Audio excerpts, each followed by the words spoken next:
This is a video on how to fit up a Baxi 430.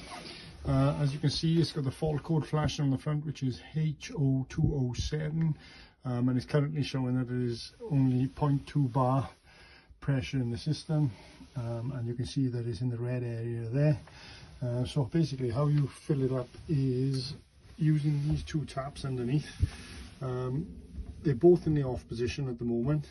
If I push this one forward, and then with this one on the right hand side, if I gently turn it, looking at the pressure at the same time, I want to try and get it up to the wide green area, which is just over the 1.